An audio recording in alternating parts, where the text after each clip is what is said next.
everyone, and welcome to REZOcast, episode 60. This is Lego, and I've got with me Hove and Wilson, and a special guest this week. Thank you so much for coming on. We've got CoolGuy with us. How's your week been, man? How you doing? It's been good. It's been good. Coming over a cold, but it's been really good. Awesome. You've been digging into any D2 this week at all? I mean, we did have the live stream after all.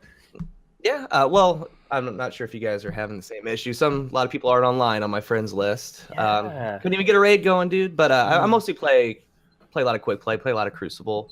I couldn't even find a team for trials, so I mean, I might find some of you guys next week for that. So yes, we would love that. Absolutely love that. I actually got to play trials this weekend on PC. It wasn't the first time I played it, but through the stupid, I've done a lot of adventuring this weekend into like figuring out the different ways to play Destiny 2 on PC while having a Mac. And I like came across, like, I was just using Boot Camp, which people who listen already know that, but I found out like through a bunch of Reddit comments, they're like, dude, you need to try out the GeForce streaming thing where you just stream like a high-end PC, and it's free right now in Mac and beta. And so I tried out that, and you can run Destiny 2 at like max settings right now. And so that's insane. Got to mess around with that a little bit for free, which was awesome. But using the boot camp method, I got to go finally flawless on PC, and that was really fun with Apollo. So thank you for that run, man. Hove, how's your week been? Well, first of all, who else did you play with for that run? I don't even know. Apollo and who else? Apollo and it was two of the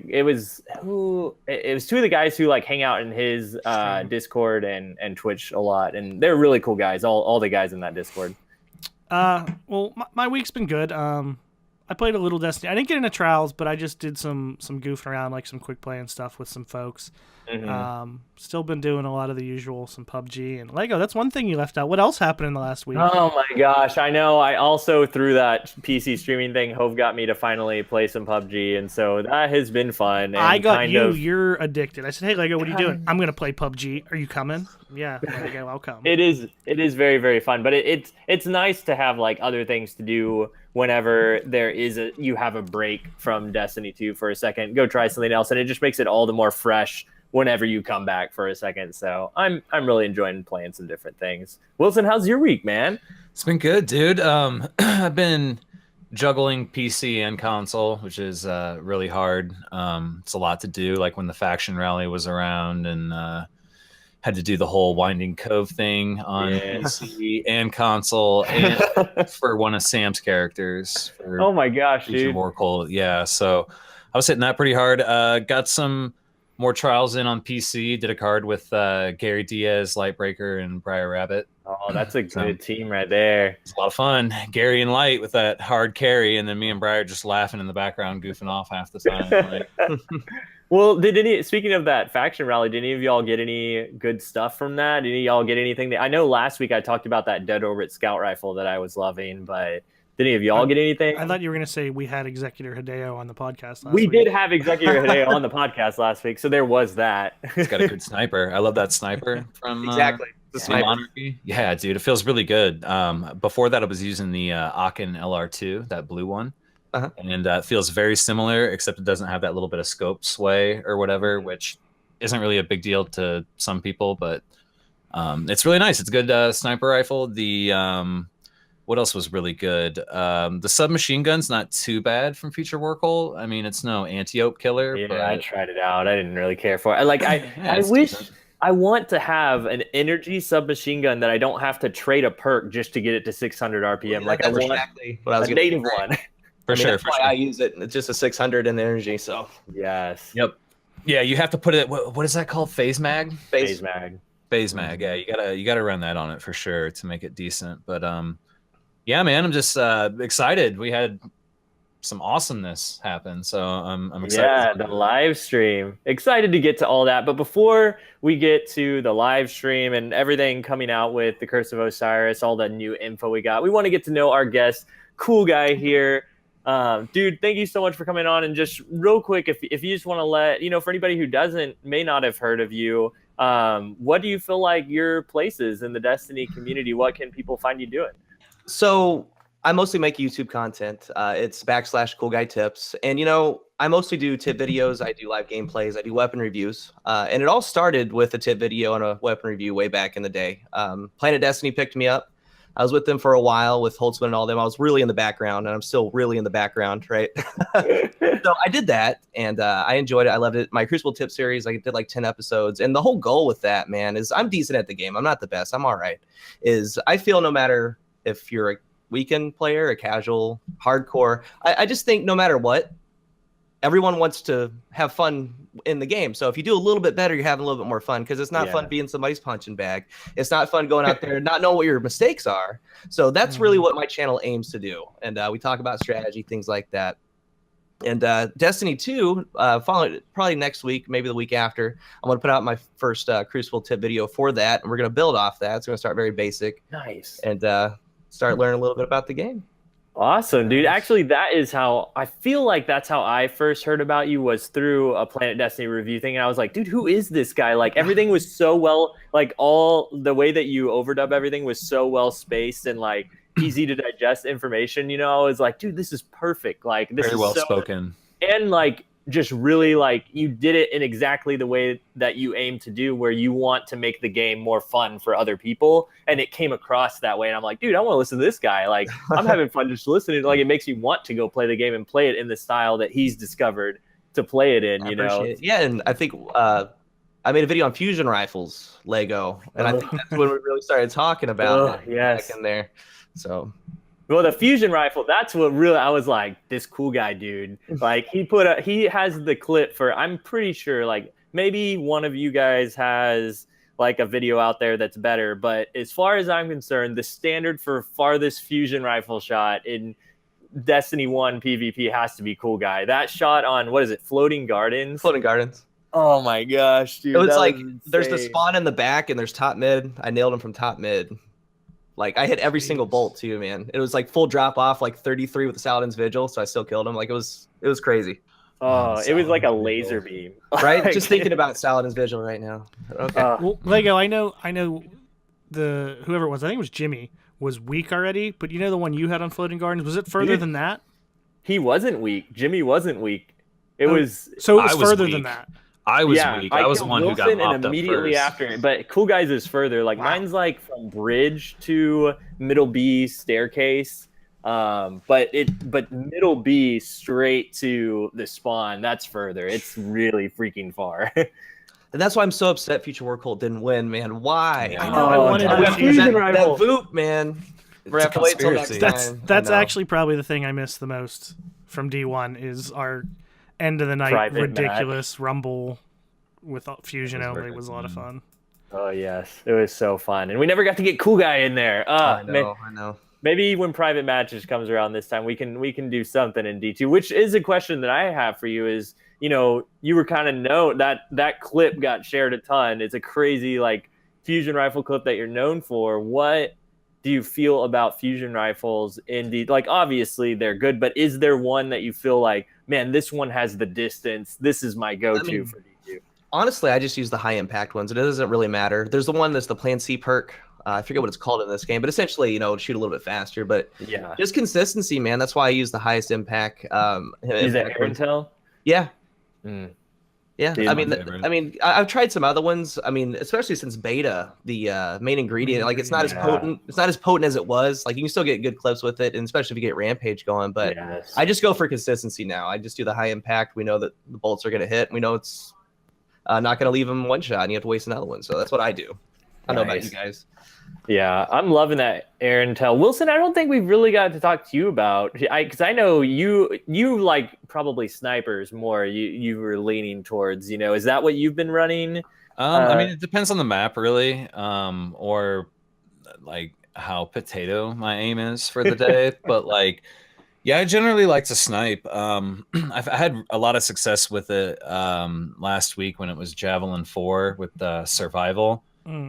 We kind of had it to where we can predict like if they were going to spawn A, C, or B, and we just kind of had like a little bit of like a map rotation going down. And there were certain spots where I could sit back with my sniper while everyone else was kind of moving up on the radar, and then they'd come out of the doorway. Like on that back end along Javelin, between A and C, there's like that cliffside there. Mm. That was like an amazing lane the entire time to pretty much like camp it out. I got some great plays. I ended up getting like a team wipe with the Aachen. That felt good. Felt like D1 again, so that was cool. But as far as fusions go, man, that Arantel is my go-to. Like, I love that thing. It's so versatile for PvE and PvP. Mm-hmm. So I really like it. CoolGuy, you have a few sniper rifle clips up your sleeve as well. That's generally what I mean. Honestly, I don't really touch the Voops anymore, man. Like, when I do use them, I mean, exactly what you were saying. Because what's nice, especially about survival, is when you get up and they have to come and you hold down that lane like you're supposed to, essentially with a sniper. I mean, you can be aggressive with it, especially with the snapshot ones, but when you're doing that, it's really hard for a team in survival. I mean, just in general, really, even if you're playing control, right? But that's what I'm mostly using Alone as a God from the raid. And what I like about that one, I mean, it's tough. It's tough because it has 6 shots in the mag, so there's no reloading. You get it and you go. And it shoots so quick. You can 2-tap some people, but it has a lot of aim assist. But then I got the new Monarchy one, and that thing just sounds cool. First of all, the thing, like, it sounds different. But I find myself still going to the Alone as a God just because the mag, it's just 6 straight. You get it and go.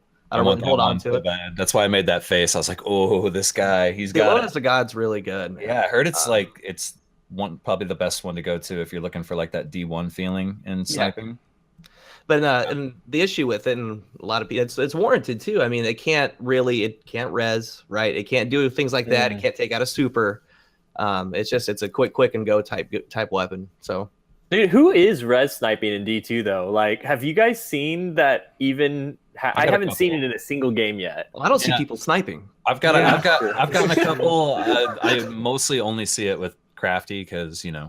But I've gotten a couple off. It felt good. It felt awesome. I mean, they're just so few and far between now. I mean, back in the D1 days, I mean, between the 3 of us, we'd be res sniping people out like crazy. You know, right? I mean? It's just a really common thing. Like prerequisite. yeah, totally. It was like a basic skill that you had to learn going into trials. You know. I remember when it was like found out that you could do that. It was like we were trying to like get the timing like way back early. Like, oh, you could snipe them before they move, and people like, oh, I shot too early. Oh, I shot too late. Yeah. Yeah, I remember figuring that out, except I was on the receiving end of it. Like, for the first time. I was like, oh, are you serious? I was like, this is ridiculous. And then I got my first one, and I was like, oh, this is the shit. This is awesome. So good. Oh, that's awesome. So with D2 CoolGuy, what you said, you're enjoying the Crucible, playing more quick play stuff. Is that mostly like what you're enjoying in D2? What are your favorite things about the game so far? So it depends on really what my friends are doing, right? I mean, if one of my favorite all-time just pastimes in Destiny is to get into a strike playlist or to go on patrol and talk. Like, that's Destiny to me. Like, at the core, that's what I love doing. Yeah. But most of us, a lot of my friends love playing PvP. A lot of them love playing trials. So that's what we're mostly doing. Other than that, I haven't really done the strikes anymore. It's mostly for incentive, like, because we played them. You play them over and over. And what's really bad about the strike playlist now is sometimes you'll like triple back to back to back the same. Yeah. Which is odd. But at the end of the tunnel, there's nothing really there. And they said they're going to be addressing that in the future. And that's something I want to get back into. That strike playlist, things like that. Yep. I would like an Archon's Forge type thing to come back, but mostly I'm playing when I'm raiding when I can, and I'm just playing quick play, and not even really competitive because people usually quit out, and it's just everybody's wasted time. Oh yes, yeah. I think you nailed it though, man. Like, we need those like hangout places again. Yeah, like, you know what I mean. Like, it was kind of patrol for the longest time, and like public events, and then like everyone realized that like public events were like kind of sort of the end game, you know what I mean? Like, and everyone got like kind of tired of it. But like, I miss those like Archon's Forge experiences of like, hey, maybe I'll get a Saladin's Vigil tonight. I'll go hang out with some homies, crack some beers, and just tear up the Archon's Forge and make them clean it up later. You know what I mean? Like, so I miss those hangout spots, like I feel like we need some more of those. Especially when they like that was kind of the hangout spot V2, right? Like Court of Oryx, they tried it once and it was cool at first, but it ran out of interest pretty quickly. And then Archon's Forge was such a big step forward. It was so much fun.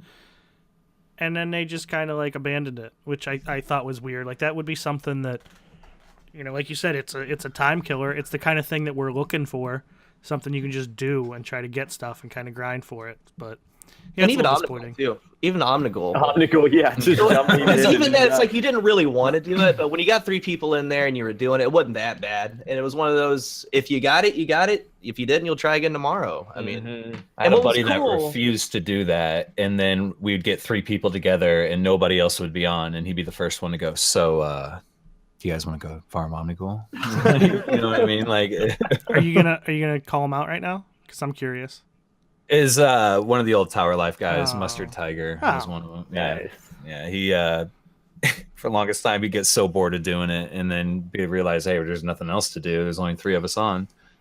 Let's go see Omnigul. But it was kind of fun. Like you said, you're gonna be with 3 friends because you're not gonna trust a blueberry to do it. So it was just kind of like, after you get your subclasses and what everyone's doing down, it was just like a mindless, let's just bullshit while we do this type of thing. And until all of a sudden, you know, you're talking and your teammate all of a sudden freaks out because, you know, counterbalance, hand laid stock, you know, high That's what I'm calorie, saying. whatever. I can remember every god roll that dropped from all my friends. You know what I mean? Like I remember I did a and I'm calling you out, Briar. I did a run with Briar one time, and they got so many grasps, and I only got like 1 or 2 to drop, but one of the 2 was like the one I wanted. Oh, And so then they were pumped up. Yeah, we're gonna get one too. And we spent a bunch of time there. And Briar got wasted. He was having beers with us, and Briar got straight drunk. It was so funny. It was on stream too. It was damn good. It was a good time. That's great. So Yeah. thinking about, I just have to throw this out there because I started thinking about it this week with the mod system and drops and duplicates and this big back and forth that the conversation we keep coming back to about, like, you know, what is it that they're gonna do to like spice up drops basically and make things interesting. And then you've also got the mod system, which is in a funky, very simplified place. And I was thinking about it yesterday, and I think it came to me while I was listening. CoolGuy, you were on Planet Destiny podcast this week, and y'all were going over some stuff, and it just kind of like, I was like, wait, what if like they allowed, like, a lot of people, I think we've discussed it before, Hove, where if you like get duplicates of certain weapons and you dismantle it, you get like a special, if you dismantle so many of them, you get a special shader for that gun or something specific to that gun, you know? Well, what if that you combine that with the problem simplified mod system and you like dismantle a certain gun and it gives you a mod that's just for that gun? And so that way you're working towards, did you say this already? Yeah. You did? Like I a couldn't month remember. ago, and you were like, nah. No, I love it. I guess I just didn't like digest it. It's like just hitting me. I'm like, that would be so great. Like, I would love for there to still be options, you know, and it's not like I kind of, it wasn't technically or specifically a mod, but my thing was like, say you get, you know, 10 better devils, or however many it may be, depends on how often they drop, 10, 100, 500, whatever. But it lets you, like, kind of unlock, like, a perk node. Like, I didn't have a mod, but I was like, hey, maybe now you can get rifled barrel on this one. And then, like, maybe, you know, perk 1 was 10 better devils. Perk 2 was 100 better devils. Perk 3 is 1,000. You know, whatever it may be, but to kind of grind for him. that's and kind you of were the like, thought process. Yeah, no, I don't know. I don't know about that. I don't know if I like that. And then you pitched the idea to me a month later. Roll tape, roll footage. Yeah. I'll have to look back. Oh, I'll find it. Sorry, I got off track there. But I just had that playing through my mind all week. I had to say something. But CoolGuy, with playing D2 and the Crucible and stuff, what subclasses do you find yourself gravitating towards? What's like your thing in the Crucible? It's Hunter. I mean, like I said, I've even started. I don't even have a Titan yet, right? So I'm Smart mostly man. running. Smart Yeah, man. I mean, y'all can have it's your hard to grenades. hear. You can have your grenades, but yeah, it's mostly. I mean, I'm running Gunslinger. I use them all. Like the Night Stalker with the Shade Invis is really good. I'm a big fan of the Dragon Shadow. I know it's very like people don't really understand it. You just have to keep dodging as much as you can. But I like the Dragon Shadow with it. The Antiope or Antiope or Antia P, Mitamita, you guys, yeah. Just running that Uriels essentially. Nice. So I'm I need mostly that dragon chest piece, man. I'm still looking for that. I don't know. Like I said, I think it's just misunderstood, and you got to really just utilize it for it to work. You know? Yeah, that's what I wanted. It looks really interesting. Like I get it, and I'm like, I want that, but it just refuses to drop for me. And I think that there's with the Curse of Osiris, like they were talking about a 600 RPM kill clip auto rifle. So things like that are really good when you get that fast reload, right? Get a real quick kill, get that going. So that sounds awesome. I don't know.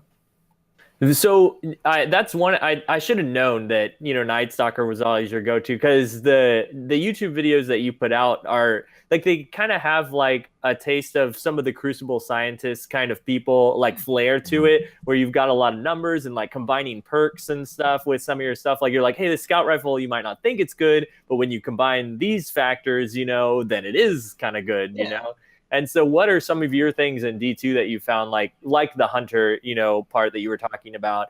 What are some other examples for you that you're like, oh, these are really interesting things that I enjoy? So like, I don't know. I use a lot of different stuff, man. Like I've never really been meta, right? So when I talk about Euro's Gift, Antiope, like when push comes to shove, like, and it's tied up, like that's what I'm going to, like in trials, right? But I use a lot of different things, and I think that's a lot of fun for me, right?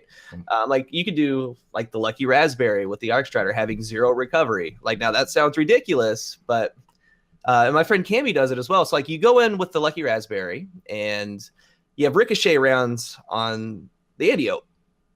And you could just shoot a wall right in front of you. It comes back. It takes your health down to 0, but you have the perk on there on the Arc Strider that gets your grenade back up and gets, basically Arc Bolt. So basically, any engagement you ever wanted to have a grenade in, you can have one. So just little cheeky things like that you can do. It's called the Way of the Wind.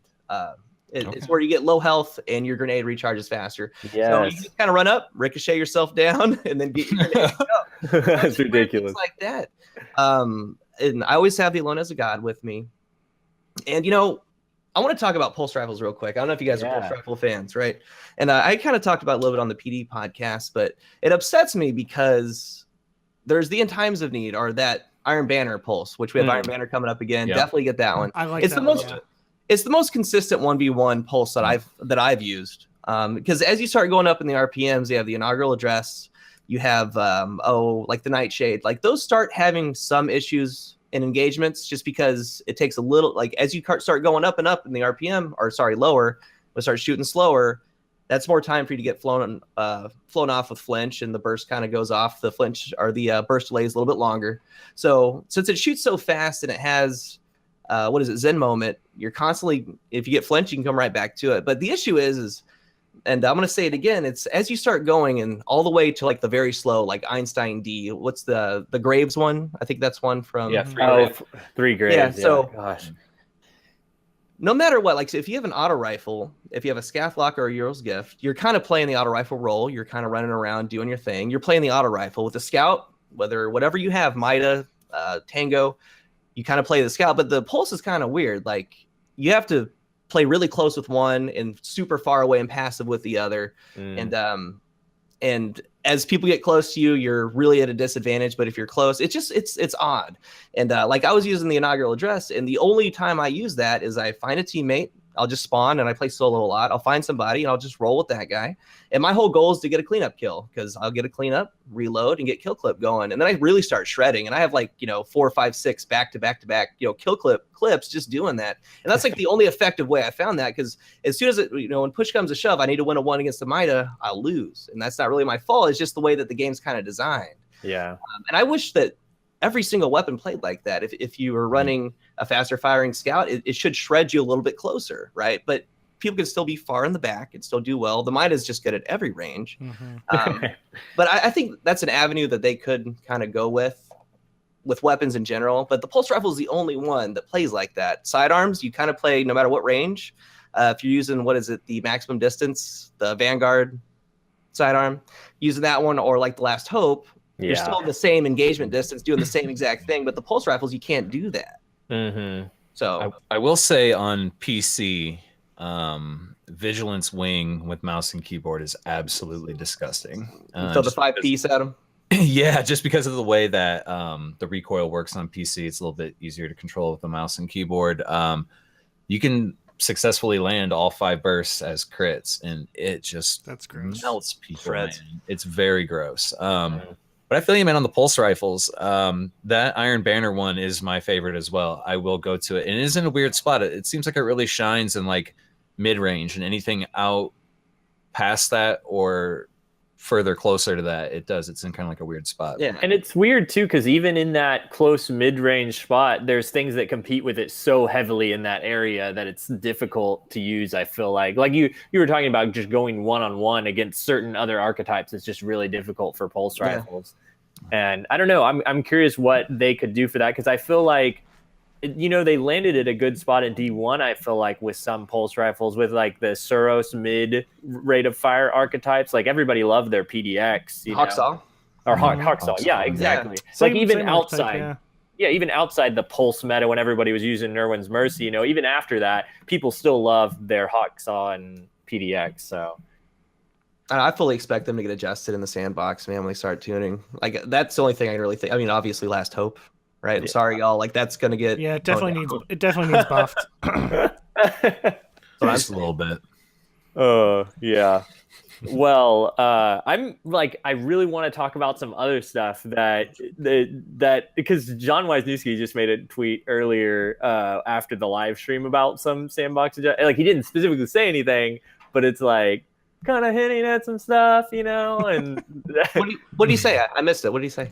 so he said that it was nothing in particular. He just put out this tweet that was like, so that hand cannon recoil looked a little different, and it like put the little smiley face. It's like, huh, and like obviously like messing with us, like either hinting at something or I don't know. Like it was a very like subtle like. And then you go back and watch the clip, and the hand cannon, when it fires, it doesn't like pop up. It like goes back, almost like something you would expect from a more accurate hand cannon. And so I could be reaching here, but it looked more defined.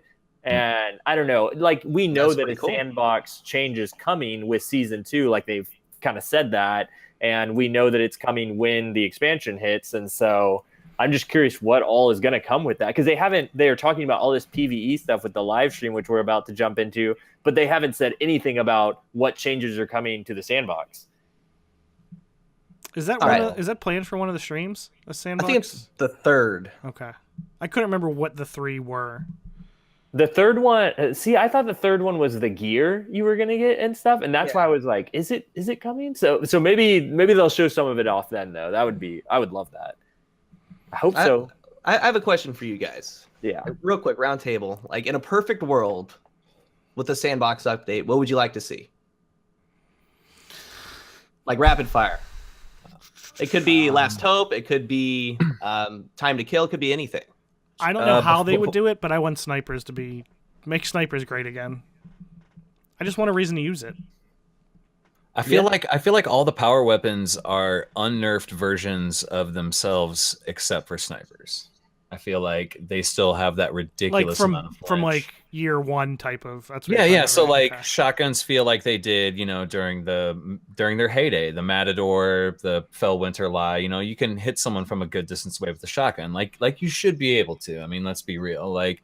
And then fusions, you can map people. I mean, we've never had grenade launchers before, but snipers, I mean, clearly feel the weakest. So I'd like to see that too. But all in all, like if instead of just picking one thing, like as a sweeping blanket statement, I just want my guns to go where I'm pointing, whether I'm in the air, whether I'm on the ground. Like if my reticle is pointing somewhere and I pull the trigger, that's where I want my bullet to go. End of story. That would be kind of similar to what I would say, because overall for me, like I think the Crucible is pretty dang fun right now. It's more like all of my complaints in the past on the cast have been, you know, in-game reward type, incentive type stuff. Like that is my main critique stuff. And so as far as the sandbox goes, it's more like a matter of when I played the PC version and felt how Hipfire felt on there. Yep. Versus the way it feels on console, and the fact that there's like it feels like there's a different sandbox. I mean, people pretty much say it as fact, but they haven't. I don't know. They've said that it's the same sandbox. Yeah, they just came out recently and said there's definitely like I don't know. I think there's a disconnect between what people are asking and the answer that they're giving. Because, like, sure, the damage numbers are the same, the range values, everything, all that stuff. So but when I drop it down to 30 frames on PC and put my field of view to what it is on console and use a controller, it still feels like a better game. And that's kind of what I was getting at. Is it felt like Hipfire and things like just worked better. And I'm using a controller as well, like whenever I was playing. And so I would just like to see small things with the accuracy increased on all guns, so that the skill gap could raise a little bit. And that would be my only. That actually makes me think skill gap. Yeah, exactly. That makes me think of two things. Because one, just to clarify what Wilson was talking about, what they did come out just in the last week, I think, and said, everything, the sandbox is the same, everything's the same. What you're likely feeling is the field of view difference, the frame difference, and mouse and keyboard. So that's why Wilson said like he turned all those things to console settings and it still felt different. Right. But the other thing besides snipers that I thought of, Lego, and you just kind of pointed it out, actually both of you guys kind of mentioned it, in-air accuracy specifically is something that just for on the principle of it kind of bothers me now. Because we didn't touch on it, but a couple weeks ago when someone asked Josh Hamrick about it on Twitter, and he didn't say the term skill gap, but he flat out said they took in-air accuracy down because it allowed people to do things, like if they were good, they could do things that someone else couldn't. You know what I mean? It evened the playing field. And that's like... Isn't that life? But why is that so bad? I mean, I'm not like, I'm not all about participation trophies. Michael Jordan can slam dunk and I can't. Can we put some lead shoes on him? Like, I mean, that's pretty much, that's pretty much what you're doing. Cool guy. I'm curious where you were going with that question. I mean, because I talked to a lot of, I mean, every person I've talked to in Destiny, I pretty much ask that question as we go forward. And then of course, I listen to your True Vanguards, your Holtzmans. I listen, for me, I don't like, just as we were kind of saying, I hate RNG in guns fights. I hate Bloom. I don't like, why is it so bad? I mean, the better shot wins. Why is that such a bad thing? But then again, you got to think about the casual crowd. And then some people are like, no, screw that, blah, blah, blah. But, when you have different skill levels playing the same game, better players are going to be better. And they put things in place so the casual players still have a good time, because like I was saying in the very beginning, it's not fun being, somebody's punching bag. But I hate flinch. Even right now, I wish it was toned down a little bit. And I don't like Bloom on the hand cannon, period. Like you were saying earlier, I think it's a first-person shooter sin to physically be aiming right at something and miss. Like, that's a first-person shooter sin to me, period. And I understand where they're getting, if you should be pacing your shots, but it's kind of hard to do that with a Uriel's gift at 40 meters, just like TTKing me down, Yeah. So I don't know. That's my main thing. It's gonna be RNG in gunfights and flinch. Yeah. And of course, anything that they could do to push towards a ranked competitive platform. And a lot of people say that they don't want that because it wouldn't be fun for them, and et cetera, et cetera. You got the casual players. What's nice about a ranked system, and I go all the way back to Halo 3, that's what everybody does, because honestly, it was so perfect. I have no idea why it's never been emulated ever again.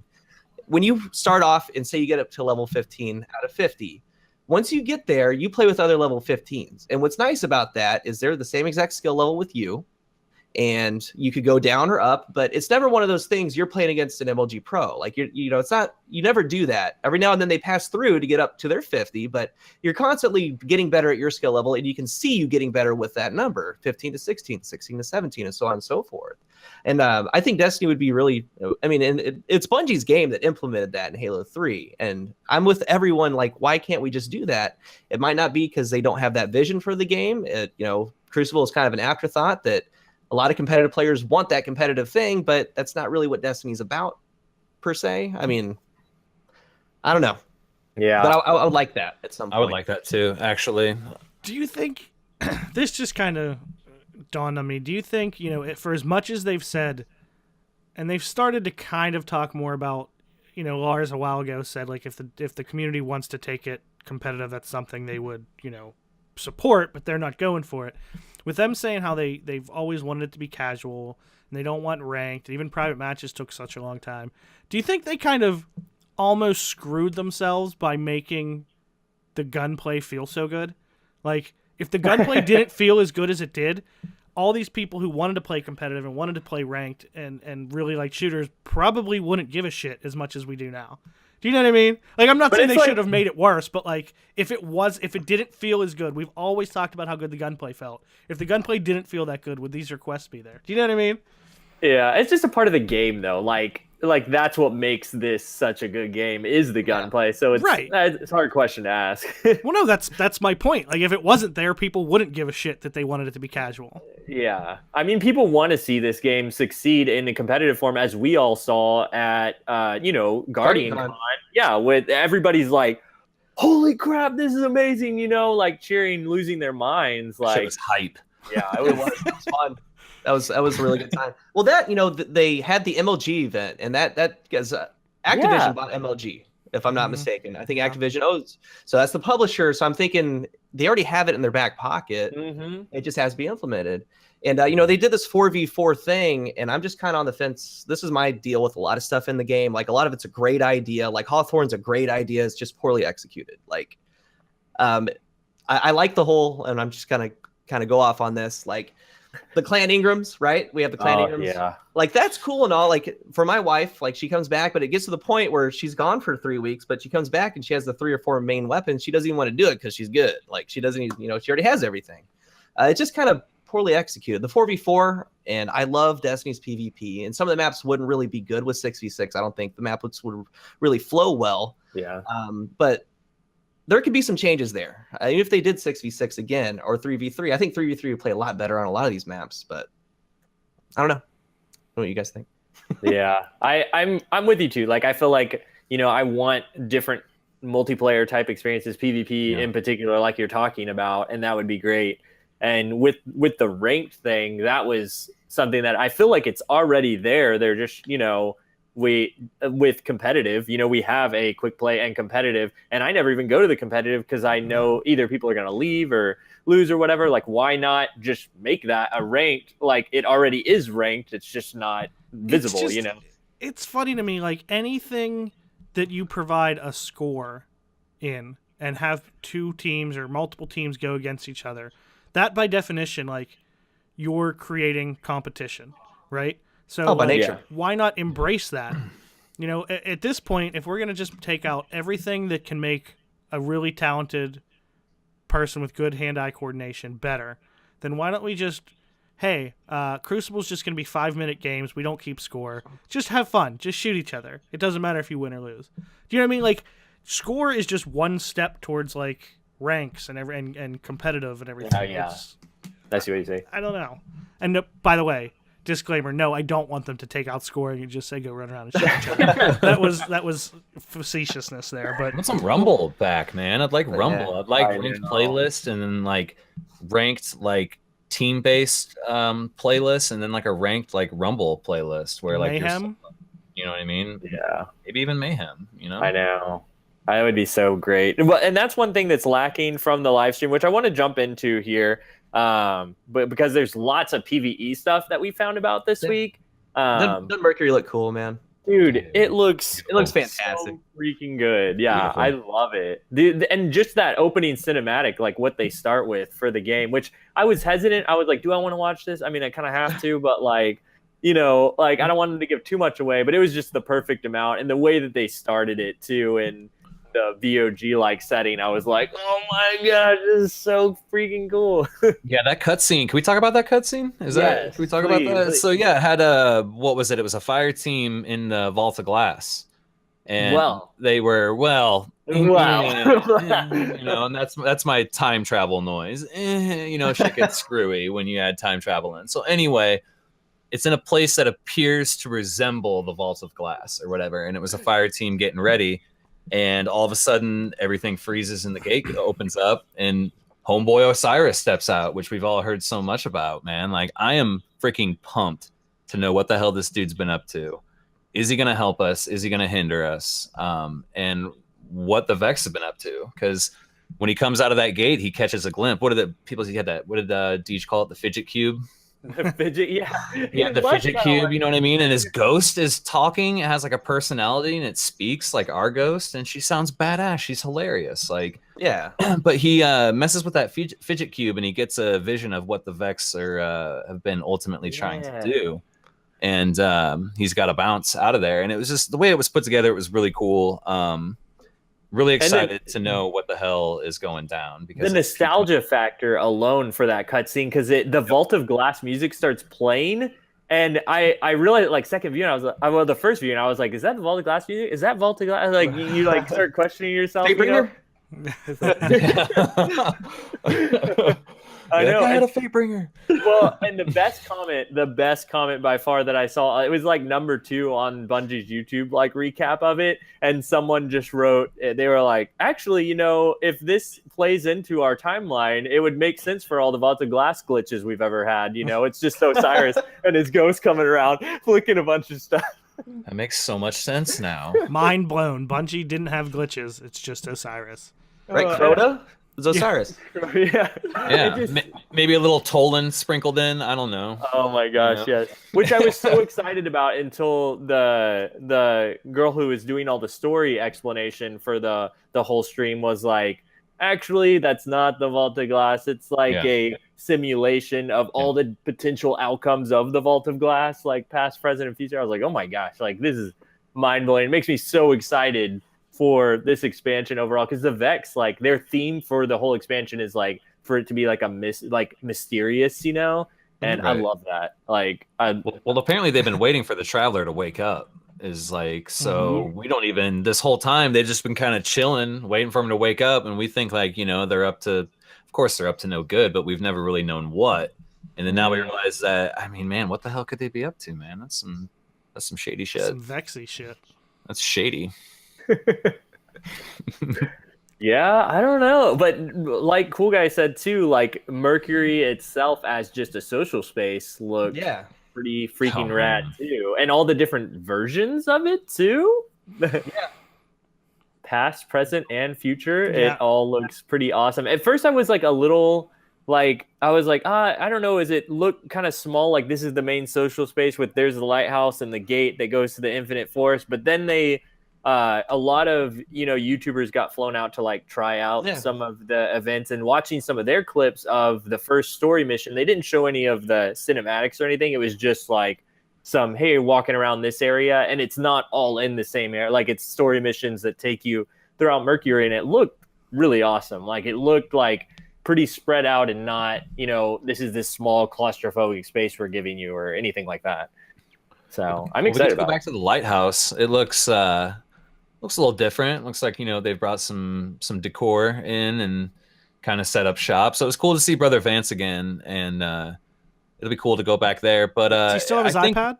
I think he has his iPad. I think it's an iPad 2.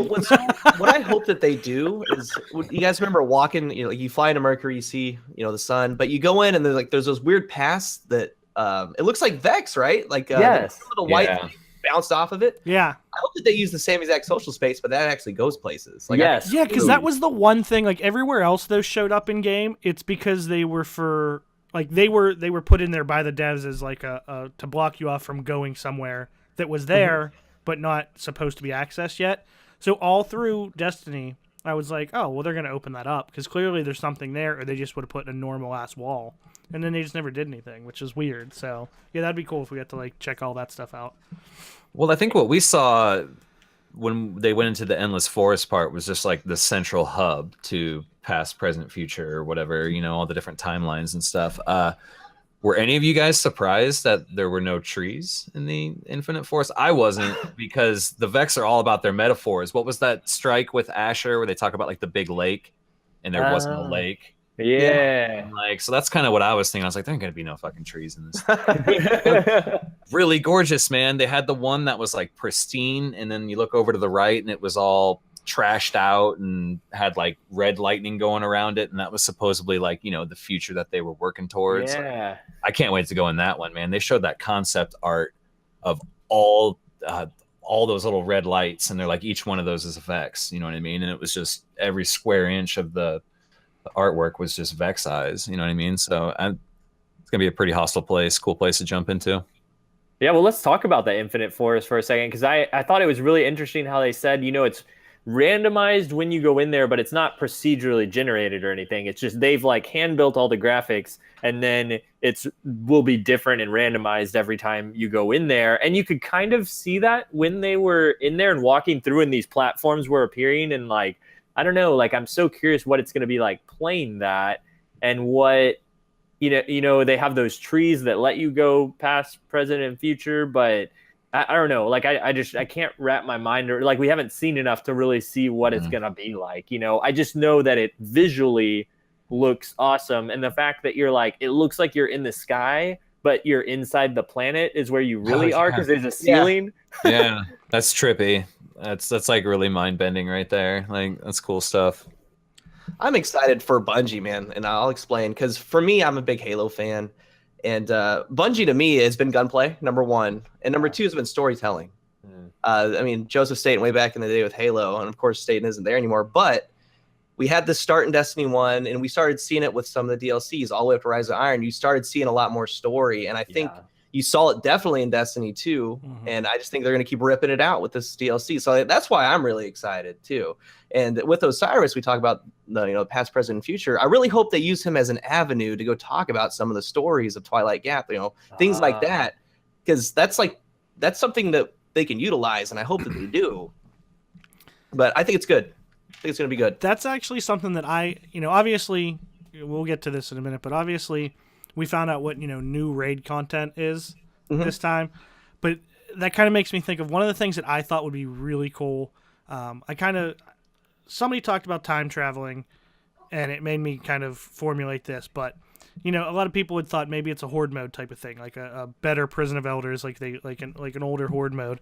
And so my thought was, wouldn't it be cool? Because, there's the story of Osiris at the Battle of Six Fronts, where Guardians reported seeing him at one time fighting on all six fronts, which lends itself to his whole time traveling and everything.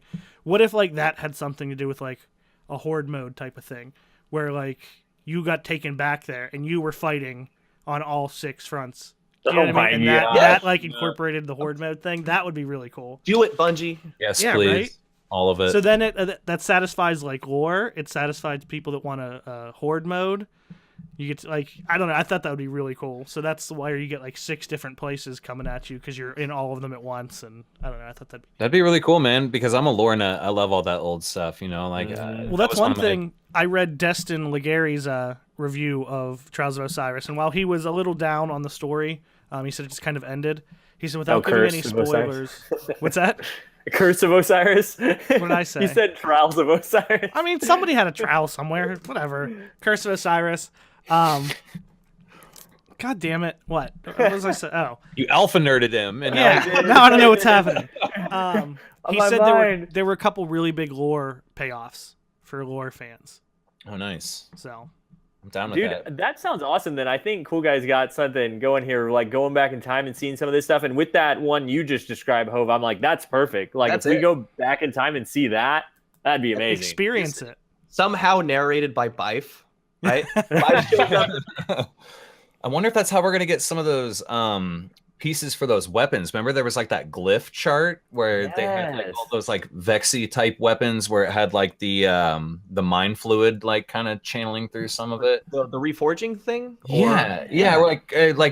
They said there was like counted like 12 different glyphs on there, and a couple of them were lit up, and he said the ones that were lit up were like the weapons that you've completed forging or whatever. So I'm excited about that. I wonder if it'll be like, is it going to be like Kavastov forging? Is it going to be like Iron Galahorn forging, where there's going to be like this epic mission tied to each one, like that? Because that would be really cool too. Like, I don't know. Or are we going to be physically like getting weapon parts like how we do mods to craft some of these weapons? I don't know. Maybe that's a little too like.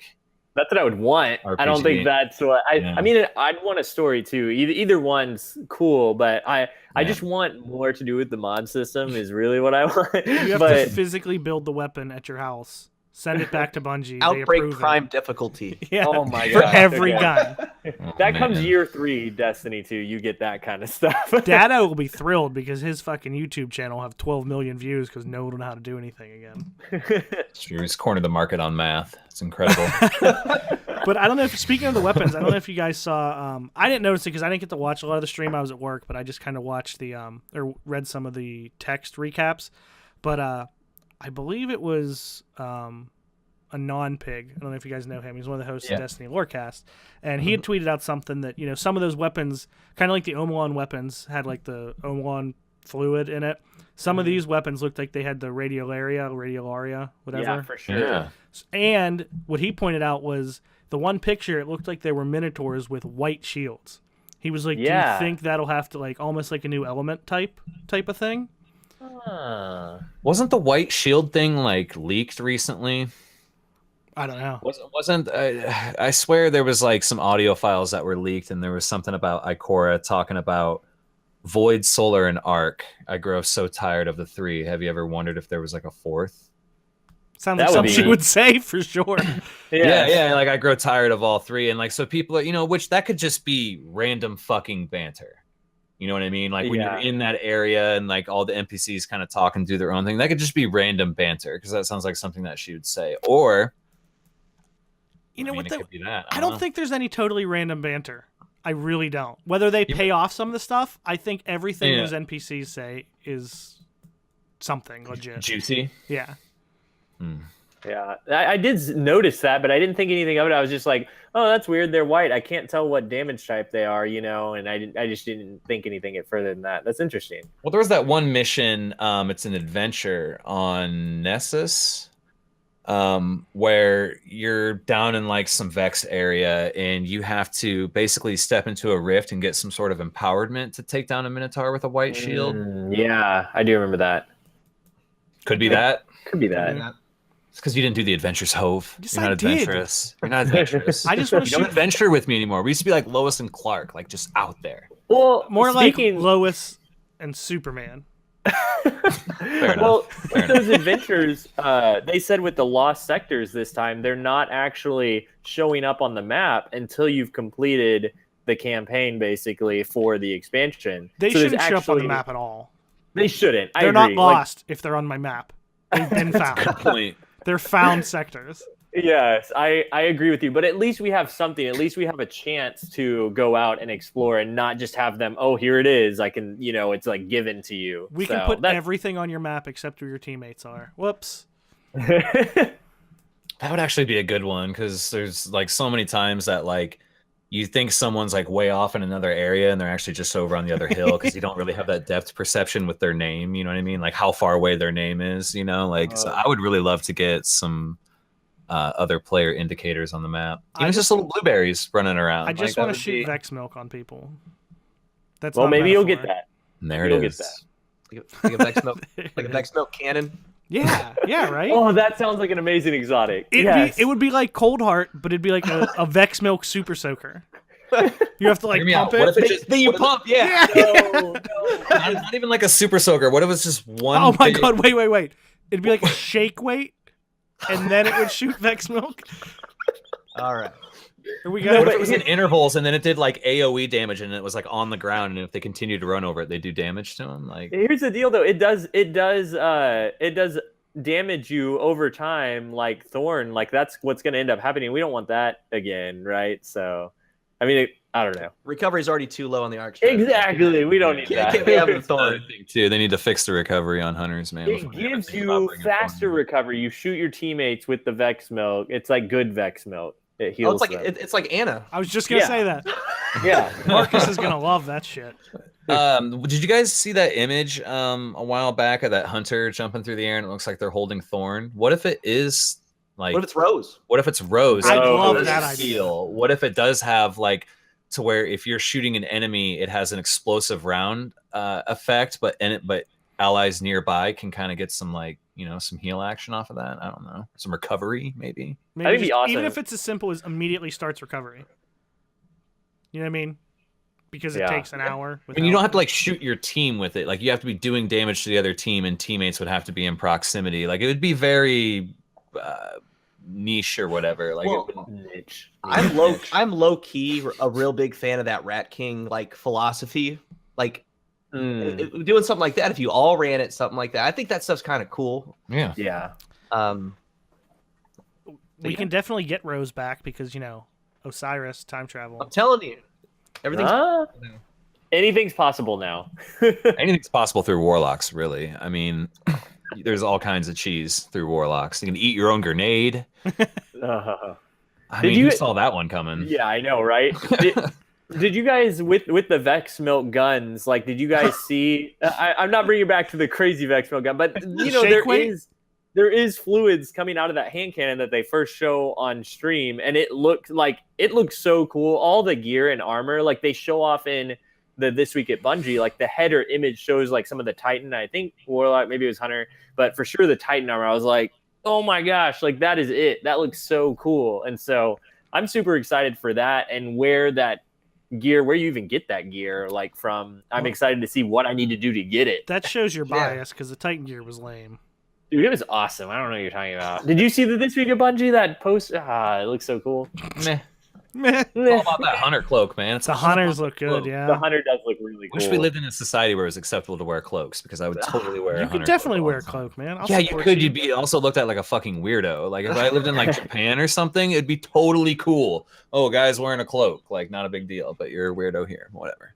I mean, in Austin, it works. You can come over here and wear one. It's cool. Yeah, go to Columbus. There's lots of hipsters there. You can wear whatever you want. What about the public event they talked about? Biggest public event? Dude, yeah. What are they talking about? I'm curious if they just mean like massive. how they mean big. Yeah. Yeah.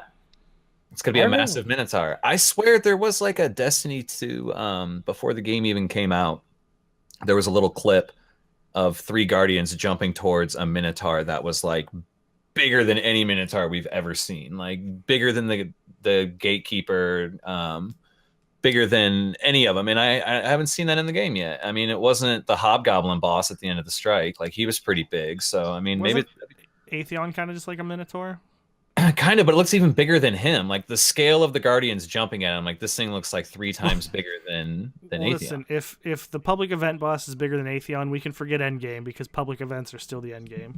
Biggest boss ever, public event. I don't know what they could do unless it's like a multi-set,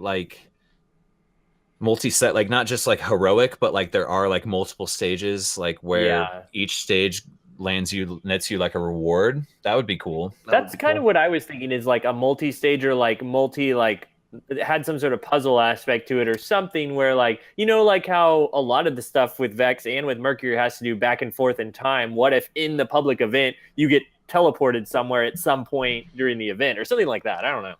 I got it. It was in that one area, right? It was like a circle-ish area, and they said that's where it was going to be, correct? I feel like that's where they were hinting at it was going to be. I'm not sure if it's for sure. What if it's such a big public event because it's kind of like Archon's Forge? That'd be the dream. See? Yeah, we were just talking about Court of Works and Archon's Forge. Those were technically public events. The best kind of Destiny. Mm-hmm. That'd be cool. Like a public event that would take like 10 people to get in there. Like that would be pretty cool. awesome. Yeah, it just wouldn't have much longevity. You know what I mean? Eventually people would be like, man, I've done it 100 times. But well, I don't know. I hope it's Archon 4G. I hope you're right. I hope if there's like tiers of rewards and stuff like they did with like Archons and Court of Works. Maybe that's where you get that armor. Yeah. Yeah. Because it was like a space kind of like, not as big as Archon's Forge, but it was probably a little bigger than Court of Works was.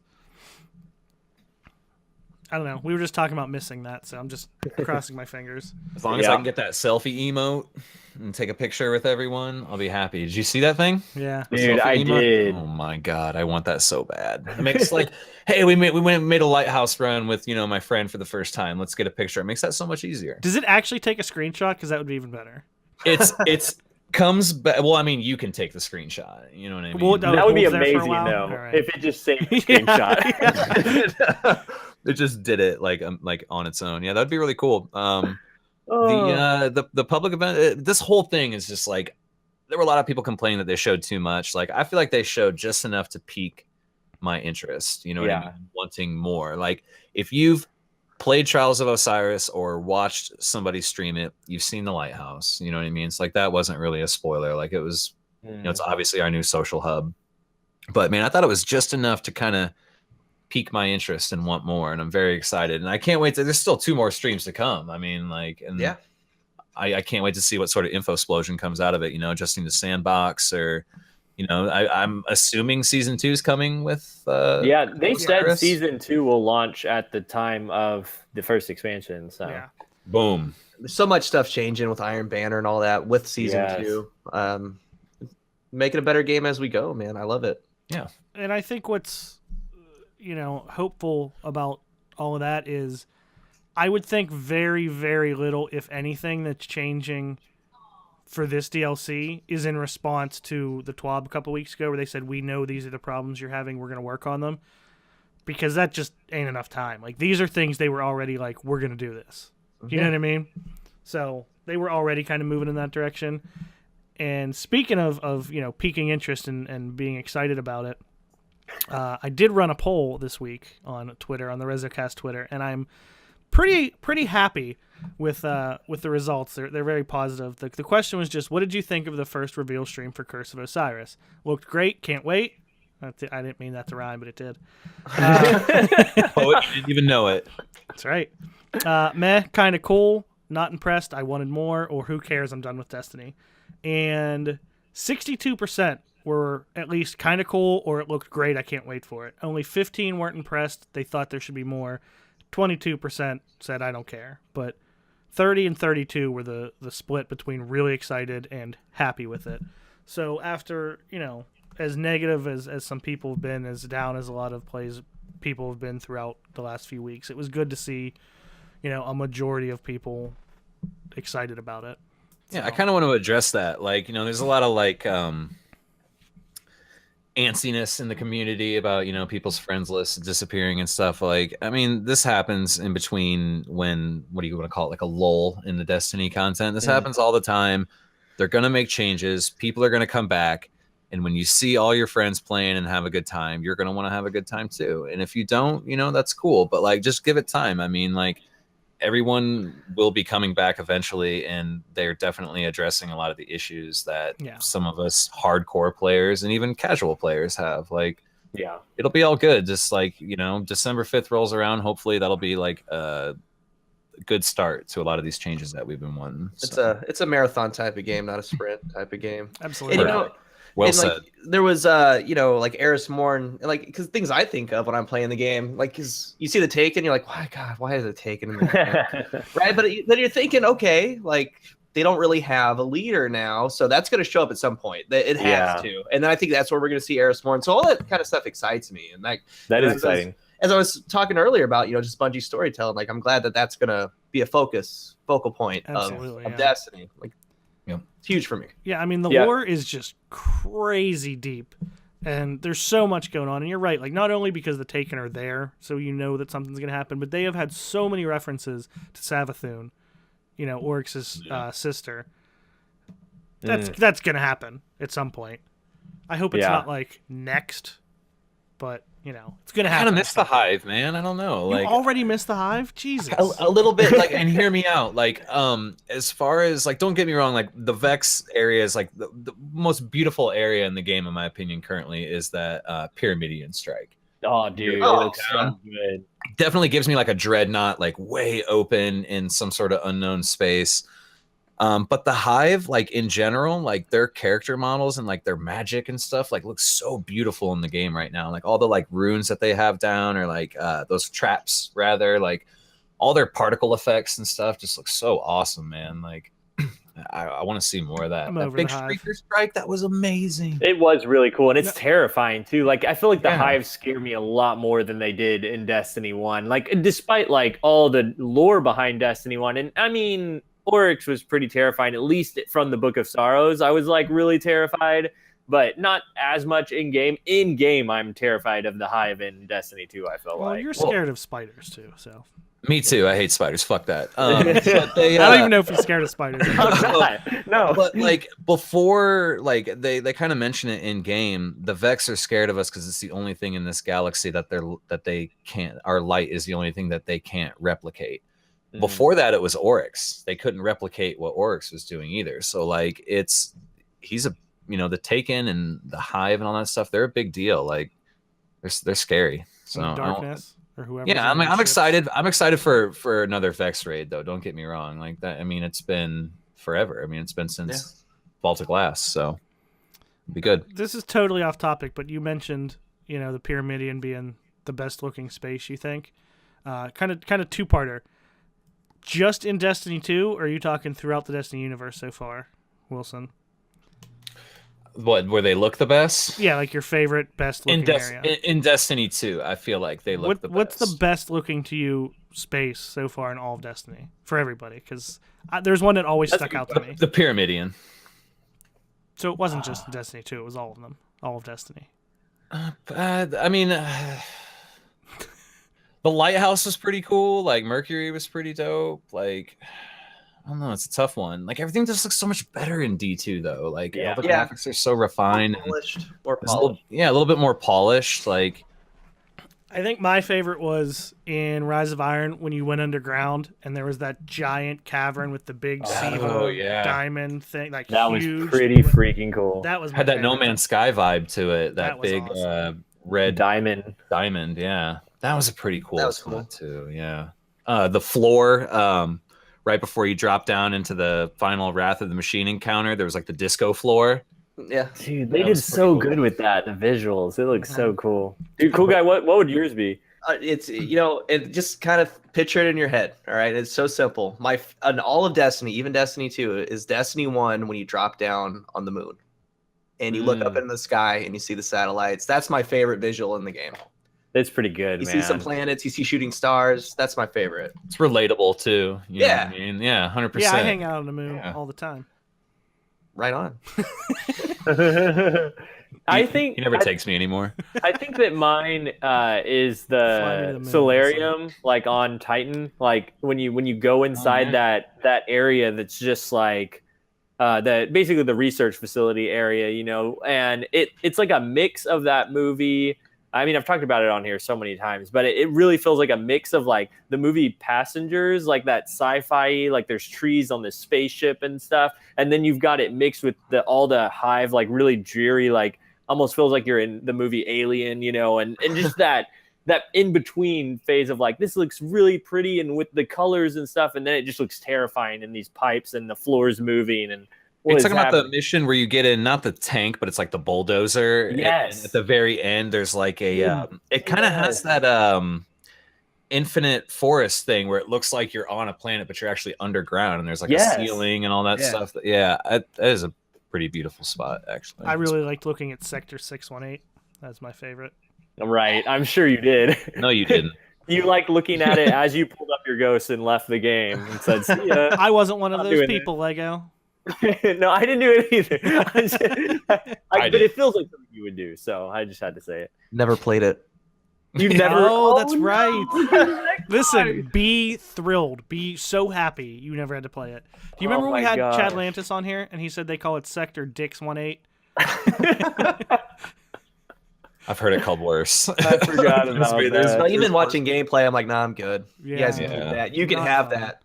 Dude, one of the most fun things for me though is on that map in D1, you could jump around the outside, especially if you were wearing Twilight Garrison, and go around like one of the huge tubes to like get around people.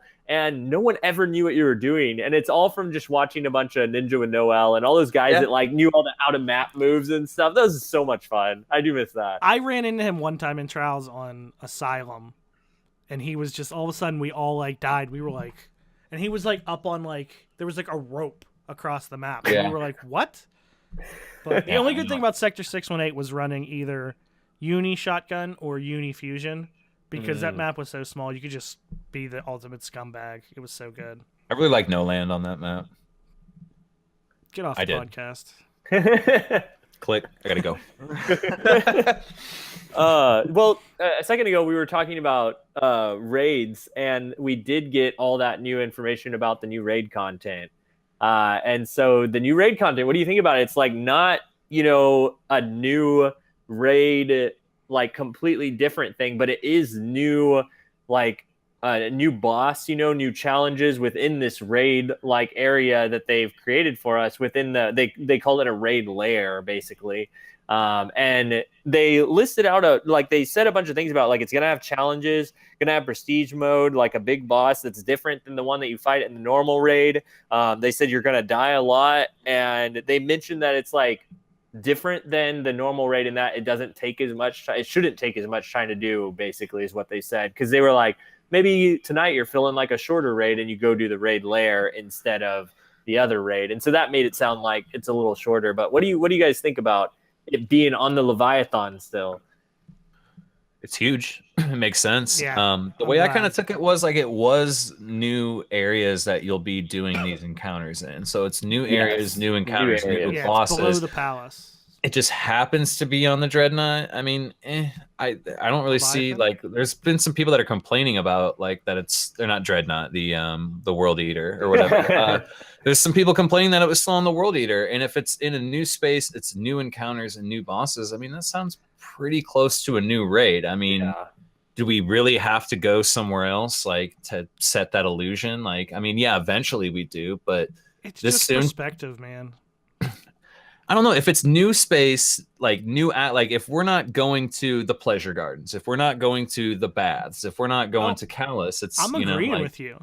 Yeah, no, that's what I'm saying. Like I'm more furthering it. Like they could literally put. Sounds like a new raid. They could have put the exact same thing out and just said, "Oh, we're on Oryx or someone's new ship," and people are like, "Oh my god, new area." But like, do you know what I mean? Like, it's just perspective, and for sure. CoolGuy, what do you think about it all?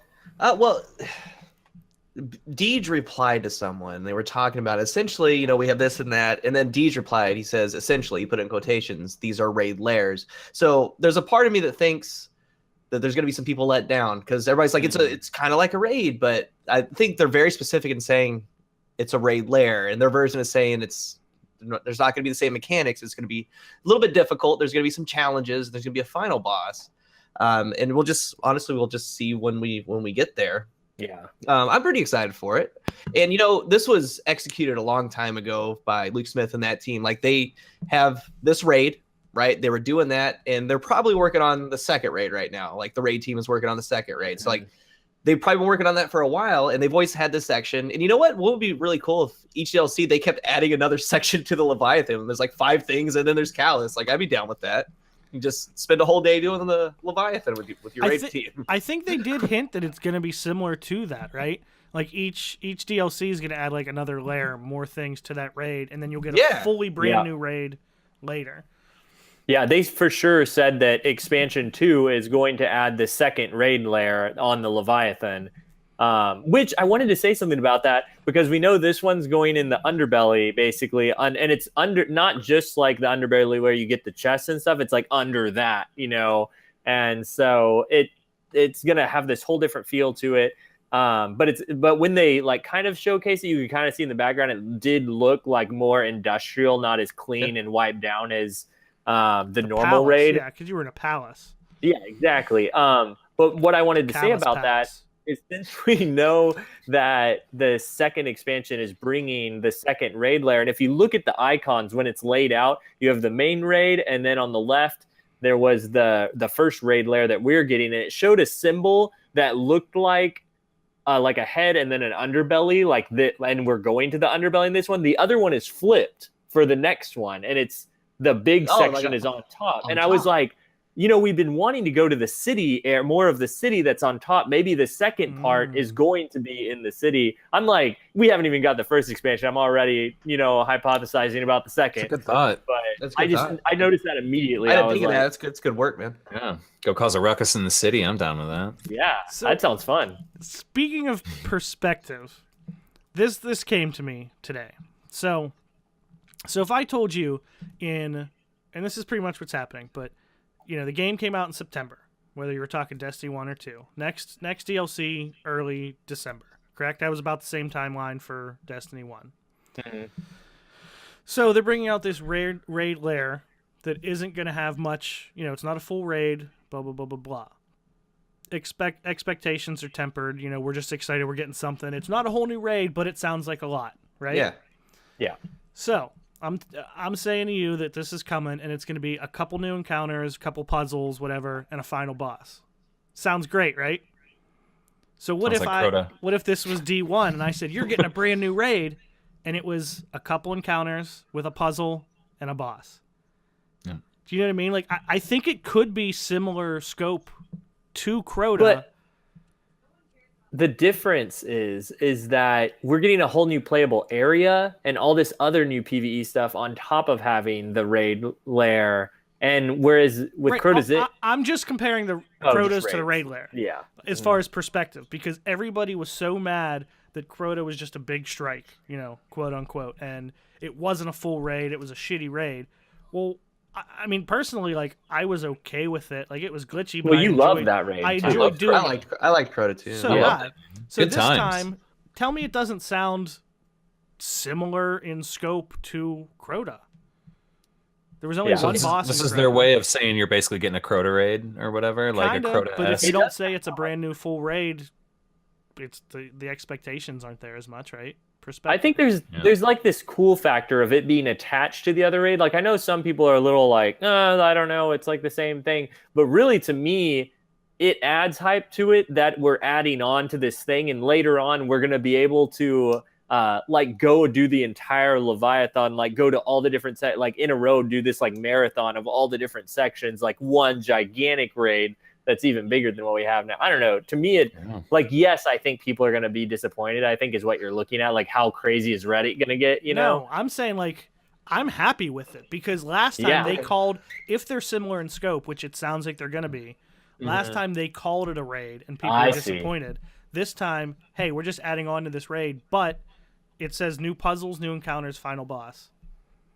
I mean, what else did Crota have? It had the Abyss, Bridge, Death Singer, and then like Death Singer / Crota. Yeah. I can't imagine it being that much smaller than that, and it's just like I'm happy with that. Like, they're not saying, hey, big raid. Is there any question to that? I mean, it's on the Leviathan. It's probably going to be Cabal again. Yeah, I mean, it has to be, right? Like, there's no way. Do you think he's got like some pet Vex? Like, he goes around and picks dude, puts them on there, or the Vex are infiltrating or something. The return of Fogoth. Yeah, Fogoth down there chained up. What if he does bring us back onto that layer? What if Callus does bring us back on there to fend off an attack from someone? Because I mean, like, he's kind of cool with us. I mean, he brings us on. He laughs. He says, you're tired. You're sweaty. Take a bath. Come drink some wine with me, and then you wreck that. You wreck him, and then he says, these are gifts from Callus when you go and talk to the sweeper bot or whatever. Like, I mean, he's hooking us up. Like, so what if he is like, hey, some of the locals are getting a little testy here. I need you to come, I could see that. Bigger too. I don't know. It would be cool if he did have like, kind of like how the Prison of Elders had Hive and Taken and Fallen and Vex. It'd be kind of cool if he had like a little smorgasbord, a little Whitman sampler of enemies on the Jingleheimer in chat said, and I've never heard this, but Callus did travel to worlds and collect their strongest fighters. We haven't faced any of them yet. I have heard that, actually. Yeah.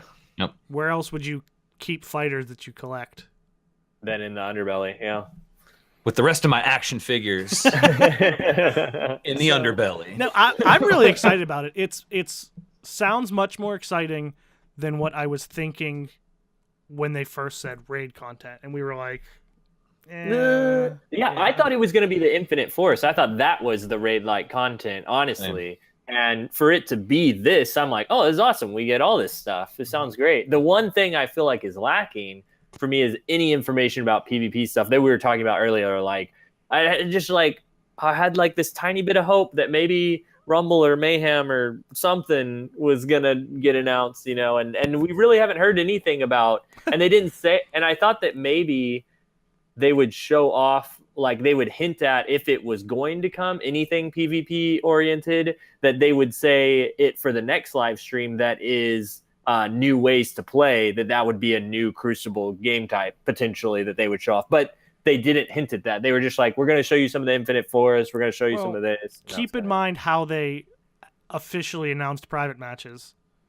Yeah, it was just true. Literally, it was in the like intro to their live stream. It just said like private matches, and everyone was like, "Wait, what?" Like they didn't even like make a big deal out of it. Do you remember that? It was the most anticlimactic thing. Oh, ever. By the way, and I think they were like, log in now or something like that. People were like, "Wait, what?" Yeah, it wasn't even like any of them talking. I think it was like a graphic that said like introducing, and it said private matches or whatever they called it at the time, and we were like, "Did that just say private matches?" People are like, stream over, going to play some private matches. I don't know about y'all, but I lost my mind during that moment because I remember I was working somewhere out of town, and I had to go to a coffee shop to get Wi-Fi to even be able to watch the stream. And as I was watching it, they announced private matches. And I was like, "What?" And everybody like turns around and looks at me. I'm like, "Oh no, no.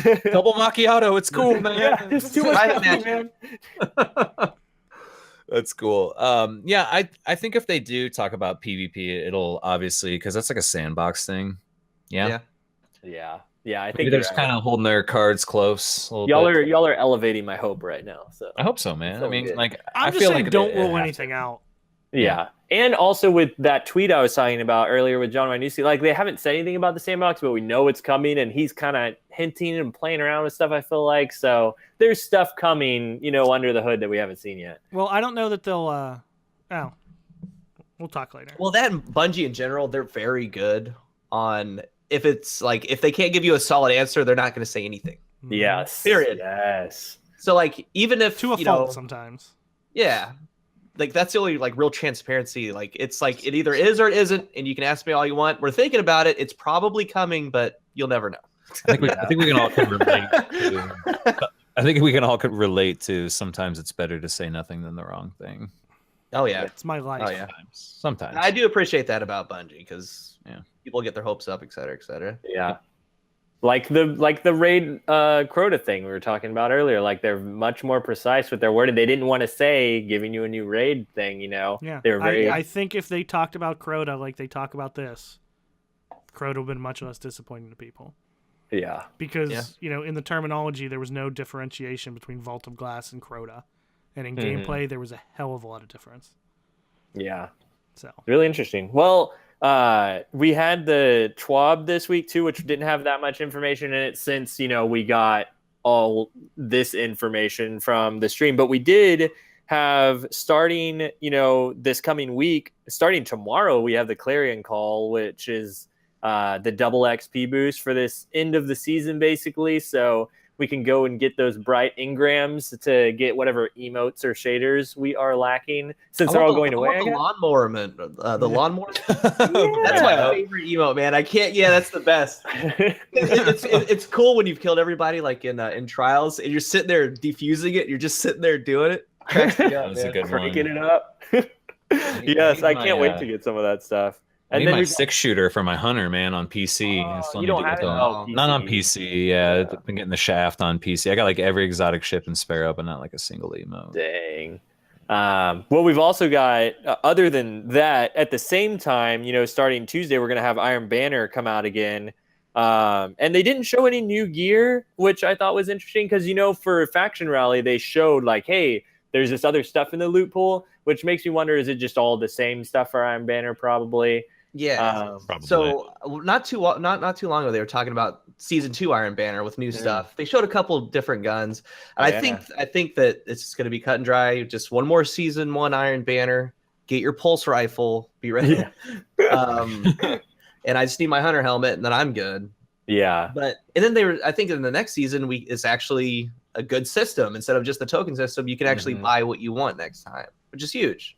Yeah. Which is crazy, like how much stuff is just thinking back on like D1 and how long it took certain things to change, like how quickly this is changing the token system, particularly for these events. And then also, we're getting this Heroic Strike playlist back, which a lot of people have been one of the main complaints on Reddit. Even if like I didn't care about it personally. The community as a whole, that gets brought up a lot. And just other things, like, we talked about like just a second ago, their transparency and how unless it's actually happening, they don't really come out. But even Christopher Barrett in that This Week at Bungie a little while ago listed out all these things that they want to be working on. And they didn't give exact dates for any of it and stuff like that. And some of it wasn't solid information as far as what they're doing to fix those things, but they're aware of it. And at least like it's way more than we got in D1, I feel like, as far as working on stuff. He's really good about it. Hamrick's really good about it. Mm-hmm. And I trust their direction with it. Yeah, for sure. But are you guys going to be playing? Cool Guy, we got your rundown on Iron Banner. Are you guys looking for anything? Hove, Wilson? Almost everything. I'm looking for a damn cloak for my hunter. I want that so bad. If y'all need some boots, I got like 12 pairs of boots. Like we can trade or something. I'll bring you a cloak. 2 for 1, dude. 2 pairs of boots for 1 cloak. I'd be down. With the fur? But on PC, I'm obviously looking for everything. Mostly weapons. Like that crispy Time Worn Spire. I really do love that gun, and I'm really anxious to try it out on PC with mouse and keyboard. Yeah. I don't think I'm really searching for anything either. I think I'd like to get some of the Iron Banner gear on some of my other classes, but I remember having a lot of fun just being able to go into a playlist where I know what game type I'm getting every time. Even if it's Control this time, like I'm cool with that. I know a lot of people don't like Clash. It's Clash, not Control. I know a lot of people don't like Clash and would prefer Control, which was really fun last time, but I'm cool with Clash. Like as long as I'm not playing Supremacy for a little while, it's going to be great. Well, Supremacy is just Clash now with extra points. They might as well take it out. It is better. It's not as bad as it was. Have all of you been playing on PC? I've been doing both. Yeah. So I have like an i7 computer. I don't have a good enough card to run it, but here's the deal. And I was thinking about it. It seems to me like the PC release, what was it? October 24th. Yep. Like it feels like the PC release is like a better timeline into the DLC, if that makes sense. And let me explain. So a lot of like the console players have just done everything. You have every gun, and we've kind of been stagnant for 3 or 4 weeks, sometimes longer, right? And it just seems like the PC guys, there's always something to do. They're still trying to get their better devils. They're still trying to do this, and then a month from now, they're going to be going into the new DLC, et cetera, et cetera. They're having their first Iron Banner. It just seems like a better timeline to me as far as grinding the game. I don't know. It does. And on the flip side of that, there's a lot of people that I've heard vocally speaking out that they feel kind of burnt that there's already a DLC. You know what I mean? Because now there's some people that are like, oh, it's just drip feeding the content, via your wallet. You know what I mean? So like, there's some people that are like, hell yeah, like there is shit to do. And when I get all that done, there's more shit to do. And then on the flip side, there's some people that are like, wait, what? The game came out October 24th and there's already going to be an expansion. Like, yeah. But I agree with you though. Like coming from a console player, like I agree. Like you said, there's still things that I'm chasing on PC. Thankfully, I got my better devils. Thank God. I can finally rest tonight. The Minuet, was another one that I was chasing, and I keep finding here and there. I'm like, oh yeah, I'm kind of missing that weapon. I wonder what it feels like on PC and compared to console. And I'm finding that some weapons that I'm using on PC, I wouldn't use on console. You know what I mean? So it's kind of like a new experience in a familiar experience, if that makes sense. That's cool. I think the one. I do like the kind of rapid fire stuff coming out because we talked about that on here, right before, because it was like every week there was something new, and it's leading damn near straight up to the DLC launch.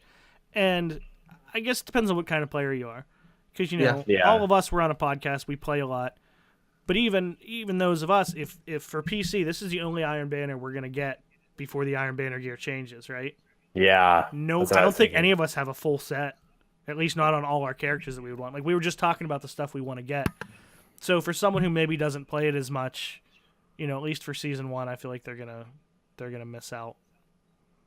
Yeah, that's a tough balance. So, because I was thinking about that with you. It's like, well, if you don't have all that gear yet, this is your one shot. You got one shot to get it. That's and don't get me wrong, I'm not hating on that because I'm still of the very strong opinion that it is okay to take things out, like you can only get them this point. If you didn't get it, Yeah. Sorry, like this Like person got it. the Queen's event. Yeah. Perfect example. I mean, I think there should be more stuff like that, whether it's, one time or maybe once a month, once a quarter, or whatever. And if you get it, you're lucky. You get to walk around with it. And if you don't, I mean, it's not the end of the world. It's a video game, but that still goes back into one of their very. It is to the end of the world. I didn't get that sniper rifle. Get off the wait, no, podcast. I'm sorry. I don't have that sniper rifle anymore. That was from the Queen's mission. Wait, did you delete it? Yeah, no, check it out. Hear me out. First of all, I did too. No, I didn't snipe too. then. I didn't snipe then. Secondly, I didn't realize that this was going to be a one fucking weekend. I don't think they did either. Without any warning. That's like, I don't know. Like I felt like that they should have brought that back multiple times. That would have been a perfect opportunity. But I think they scrapped it this time. But I think the plan was for it to be a rotating thing, but they scrapped it because it was just not done well. See, but like when you do that, and then people have those rewards and you can't get them again, like that kind of burns my ass a little bit. Like, well, yeah, that I had the opportunity to get it, but I didn't know that it was time exclusive. You could tell me it's time exclusive. That's fine. Okay, well, that's fair. I'm okay with that. Yeah. But it's just like, that was always, and we've talked about this many times, one of their very big, like, mottos from the, not mottos, but like one of their big things from the beginning of the game was like, become legend, and they want you to walk around and have these cool things, and everyone's looking at you and go, where did he get that? Well, he ran public events for, no matter what it is, I don't care what you're talking about, they ran public events for 3 days and they got it, because you can get everything. That's ass backwards. So, whatever. Right. Done. And yes, it was called the Supremacy, by the way. There was real quick on the Supremacy, and then the Reef came. You're like, all right, I'm finally gonna get my Supremacy, and they're like, well, like this makes sense. It makes sense. And then I never got to shoot the weapon. No. But there was a question on Twitter. Chris says, in D2, I simply want to feel powerful again. I felt it in PvE and PvP in Destiny 1, but have yet to feel it in D2. So what are you guys' thoughts on that? I don't know. Double pulse grenades feels pretty strong. I hear what he's saying. Like they've definitely kind of toned it down a bit, but I mean, there's ways to feel. Have you tried Celestial Nighthawk with Golden Gun on the tree that crits? You know what I mean? Like I feel pretty damn powerful when a spider tank drops in and everyone starts shooting a leg, and I pop my Golden Gun. I'm like, step back, pop one shot, and the thing drops, and it drops the all the Skittles that you're supposed to go take to the little arc orbs or whatever. It's like a piñata. Like I feel pretty powerful in some instances, and like where I don't feel powerful is PvP. I feel, obviously, I mean, we could probably talk about this forever, but we probably shouldn't. The whole lone wolf factor being gone. I do feel like there's a little bit more of that on PC, but there's a lot of people still figuring out the game, mouse and keyboard, including myself. So, I don't know, man. Like, I miss the clutch, basically. I miss it in PvP. Yeah, I think that is close to what... I don't know. It's weird for me. I feel like I do feel powerful in PvP, but it's like in moments rather than all the time. Like this powerful moment could happen any second, and in PvP, it's like, do you feel powerful when you have power ammo? Well, power ammo for one, and then also like there's certain plays that happen, and like the other day, I finally got my first what is it? We ran out of medals, Let's go. And and it felt so good. And it was like that moment where like I had two people super on me at once, but I immediately put up a Titan barrier and slid through it, and they slammed behind me, and I lived with like a percentage, like 1% of my health left. You made that up. No, I swear it's amazing. And I could not believe, but it's like that moment, and then you like flying around the map and still killing people, like, and I don't know, I still have those moments. It just doesn't happen as frequently as I can count on my skill as, a fusion rifle player in D1, where you just kind of have that ammo more frequently. So true. Well, and I think in PvE, it's Triple hit the nail on the head with it last week.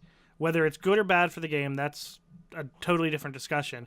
But just by definition, you should feel less powerful because you went from like you combined your special and your power into just power, and you can only have one of them. Whereas before you had two, and you had more powerful weapons. Like that's just a fact. Whether it's good or bad for gameplay doesn't matter, but you were more powerful too. You know what I mean? Like ammo dropped for everyone. It's like whether it's special or power ammo, it dropped for everyone. Someone made a good point in chat. Devour Warlock PvP. I mean, that's super powerful. Super powerful. Like very effective. Like if you can kill someone, go eat a grenade and get right back into the engagement. That's super powerful. And then if you kill the next person, you get your health back from that, and it never goes away until you don't get a kill within 9 seconds. Like there's a lot of perks in general that, other than subclass trees, there's a lot of perks on weapons that make me feel really powerful, like the Antiope or Antiope, whatever you want to call it. Like when I get kill clip on that thing, I'm like, let's go around the corner and kill the next guy. I'm feeling it. And then I wanted to say Shadow Price just now. I'm thinking D1. Origin Story. Whenever you get it up to like 2 kills in a row and you've got that proc running and you're just like, I don't care, I'm going around the next corner. If there's a third guy, I'm going to take him down even if I'm only half health, So those are moments for me. CoolGuy, what is it for you, you feel like?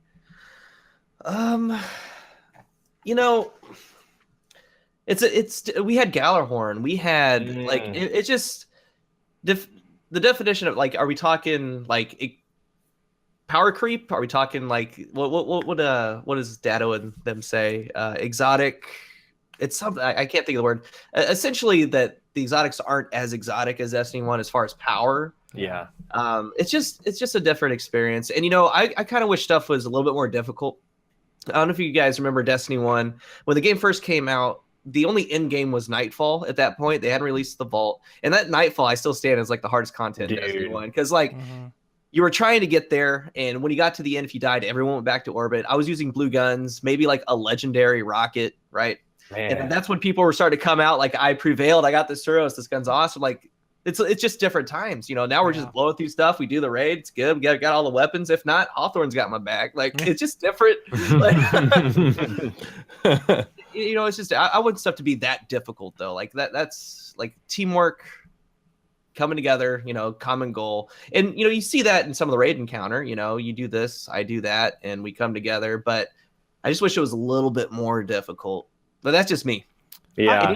And on top of that, I wish that the story missions had the hard multiplier on it. Yeah. Yes. Yeah. That'd be nice. I do agree with that. But the one thing that, and we've brought this up on here before too, how much of that do you think, at least some of it, is just the fact that really, the game Destiny 2 is still the same formula as Destiny 1. We know what to expect. We know how to go about things. Whereas, do you think the people who are just picking up Destiny for the first time ever and were running through those first Nightfalls and everything, do you think they thought this stuff was as hard as we did Destiny 1? No, because you didn't get kicked to orbit. All right, that's fair. Pretty rough. Very rarely I've seen a red bar enemy in this game. Or a question marked enemy, Yeah, that's true. Yeah. Even on patrols, like I can't even go over there, Yeah, that was true. amazing. Whenever you, what was the area where you jump down into that cave and there's that ogre in there? I'm so ready to kick your ass now. When you were a light level, yeah. Good. Yeah, I missed that exploring and going in and being like, oh shit, I'm not supposed to be here. Yeah, I remember going like. First time I saw the question mark guys, I was like, "Oh, I don't even know what level they are. Let's go over here. This is gonna be cool." And then like I realized that after like 10 tries, it wasn't because I was bad at the game. It's because they were designed to not let me kill them. But it was so cool.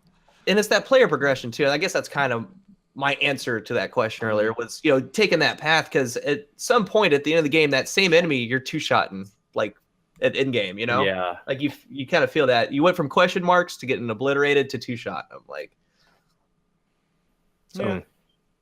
So you want it's funny because your answer to the question about like feeling powerful was you wanted to feel less powerful actually. I don't know. That's how I think. I don't know. Yeah, no, it's great. And I agree with you on a lot of your points. I really like the challenging stuff. Although, prestige mode raid, I haven't even tried it yet. And I hear it's really difficult, but there's just not a reason for me to go do it, which is another completely separate topic, but I think there are a few things like that. There just isn't the reason to go and do them. which is unfortunate. But Cool armor. It's got purple stuff on it. it does. If you like purple, it's great. I do. But yeah. So do you guys have anything else to talk about? Because otherwise, I'm going to. Hope's giving me that look. Just quickly, because we forgot to mention it. We kind of said, I think just last week. I think I know you're getting that. All right, you go first. Are you going to talk about the reset? You were the fucking smartest podcast boss there I know. Yeah, we didn't talk about it last week, but reset time changed, and now it's basically, at a normal time for, all the people doing YouTube videos right away to see what, what the vendor resets are and everything. And so, hallelujah, content creators rejoice. Yeah, it's still Tuesday, but now it's 9 a.m. Pacific. Yes. Noon it's huge. Eastern. It's good for everyone. 5 p.m. I think it's awesome. Good for everyone except Tefty. Like he was talking about it because he doesn't get up in the morning. Yeah. They're like, just stream straight through. You'll be fine. Yeah, Tefty was like, 9 o'clock? He's like, I end streaming like 4 hours before that. Like, I just love Dado's tweet about it. He's like, yes. Finally, the curse is broken. That's amazing. Holtz was pretty excited about it too, being on that West Coast. A lot of people, man. There was a lot of people that did. I mean, I'm excited to be able to see things change for once reset when it happens. I've never gotten to actually see the things change because I never stay up that late. So I'm excited for it to happen. Yeah, and it's they like also 11 a.m. for me. Didn't they also say one of the reasons was to unify content drops with reset? So I guess that also means that the DLC will launch at 9 a.m. Pacific. Damn. And things will start. Remember, everything used to be 10 a.m. Pacific? Mm-hmm. Yeah. Do you think that'll all move to 9, I would assume? I would think so. Because they were saying, the problem was, DLC would come out, and, some things would update with that, or an update would drop or whatever, but, nothing. It was just off. So, yeah, I would assume everything at that time now. We're only a week late, so you probably already know this, but thanks for listening. But yeah, so I guess next week, we'll see you guys for more live stream stuff. We won't be live streaming on Thanksgiving Day, but you might see something on the iTunes. Maybe I will be. Maybe I'll just host my own podcast. Maybe you can catch Hove here. I'll be here next Thursday. Reflex. Same Hove time, same Hove place. Well, cool guy, thank you so much for coming on the podcast this week. We really appreciate getting to know you and just you spending time with us talking about some Destiny. I appreciate it, man. It was a blast talking with you guys. I had so much fun. Absolutely. Yeah, man, thank you, man. Yeah, well, this has been Lego, aka Legoli Flash. You can find me on Twitter, Twitch, YouTube at Lego LE Flash. Hove, where can they find you, man? You can find me at, I guess, the same places: Twitter, Twitch, YouTube. Everything's Hove76. That's HOV76. Triton Mana, you're not here, so fuck you, Wilson. Your turn. That's hard to follow that. You can follow me on Twitter at Ryu Wilson. That's RYU Wilson. And cool guy, where can they find you? Mostly on YouTube, /CoolGuy tips. Twitter is I am CoolGuyYT. And on all those, you can find my Twitch, which I may or may not start really soon. So hope to see you guys there. Do it, guys. Do the sub, man. He's got good videos. Yeah, his YouTube is so great, guys. Check it out. Appreciate it. And yeah, you can find out more about Team Resolute at teamresolute.com or at Team Resolute on Twitter. And you can, catch us at REZOcast on Twitter. We'd love to just talk to you about the game or anything. Find out when Hove's streaming by himself next week. That kind of information. So I'm gonna call it episode 61. If you enjoyed the podcast, you can also leave us a review on iTunes. We'd really love to hear from you, or Google Play or YouTube. Thanks so much for listening, guys. This has been REZOcast episode 60. Until next time, GG. GG.